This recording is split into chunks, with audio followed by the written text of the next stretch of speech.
It was well past midnight. I had been tossing and turning in bed for hours, unable to find rest. The silence in the house felt suffocating. Finally, I gave up and decided to get out of bed. I made my way to the kitchen for a glass of water, hoping that the act of moving around would clear my head. As I walked through the darkened hallway, I noticed that the lights in the living room were still on. I was surprised because I thought everyone had gone to bed, but then I remembered my nephew Paul was still here.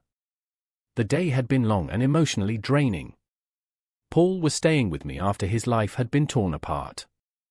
His wife, after years of marriage, had cheated on him. He had no one else to turn to, and when my brother Casey called me asking if I could take him in, I didn't hesitate.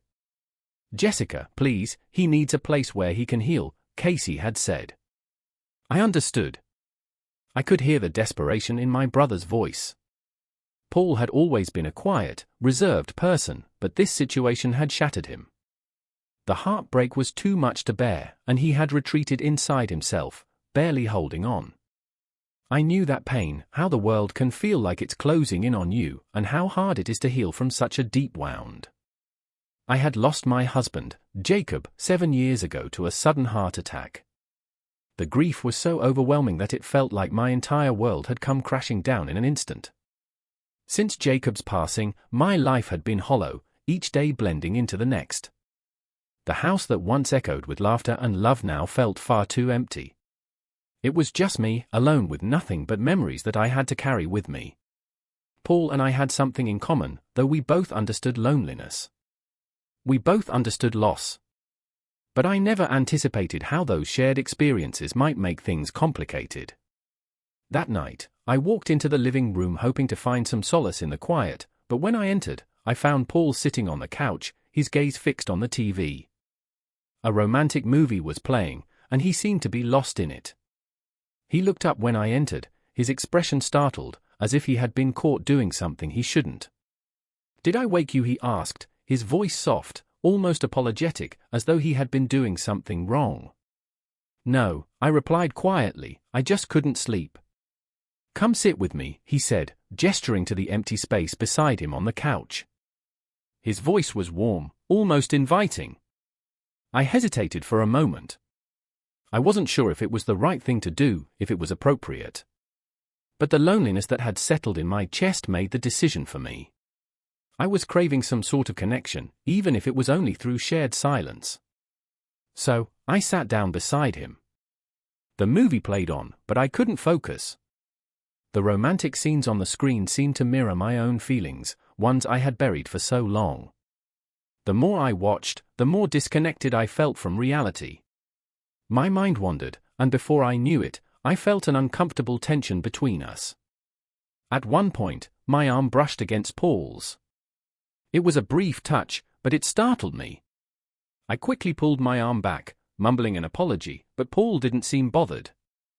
He simply shook his head, saying, "It's fine." But something had shifted. The air around us felt different now, charged, heavier. It was as if there was an unspoken understanding between us, something we weren't yet ready to confront, but it was there, undeniable. When the movie ended, I stood up, excusing myself and heading to bed. But sleep didn't come. My mind was spinning with emotions I didn't understand. What were these feelings? I had no idea what was happening inside me, but they felt so intense, so out of place. I wasn't sure if I was just overthinking things or if something had actually changed. The next morning, I woke up early, hoping that some time alone would help me clear my head. I made my way to the piano, something I often did when I needed to find peace. The sound of the keys under my fingers always calmed me, bringing memories of Jacob and happier times. As I played, the music seemed to soothe the storm in my mind, but just as I was beginning to find some clarity, I heard the door open, and Paul walked in, fresh from a morning walk.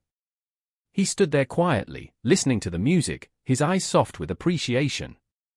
"That's beautiful," he said when he noticed. I had seen him. "Honestly, that's the best birthday gift I've ever gotten." His words caught me off guard.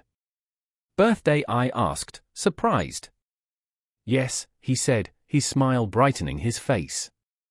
"I turned 40 today." For a moment, everything around me seemed to pause. His smile, so genuine, wrapped around me like a warm embrace. I felt something stir deep inside, something that I hadn't felt in years. I had forgotten what it felt like to be seen, to be acknowledged. In that moment, Paul was looking at me like I was the most important person in the room, and it felt both comforting and unsettling at the same time. But as the days went by, things became more complicated. Every time Paul and I interacted, there was a growing intensity. We began to talk more, and the silences between us felt different, more meaningful, more loaded. I could feel the unspoken words hanging in the air, waiting to be said, but neither of us dared to speak them. Was I imagining it, or was Paul feeling the same pull? The thought both frightened and excited me. Now, I find myself at a crossroads. I never meant for things to get this complicated. Paul is my nephew. He's the one person I should be helping to heal, to find peace, not the one stirring feelings in me that I can't quite understand. But at the same time, I can't ignore what's happening. These emotions are real. The question is, what do I do with them? Should I distance myself from him completely? Should I shut down everything I'm feeling and pretend nothing is happening? Or am I just overthinking all of this? I'm torn between what I know is right and these feelings I don't know how to navigate. I don't want to make a mistake, one that could destroy everything. So, I'm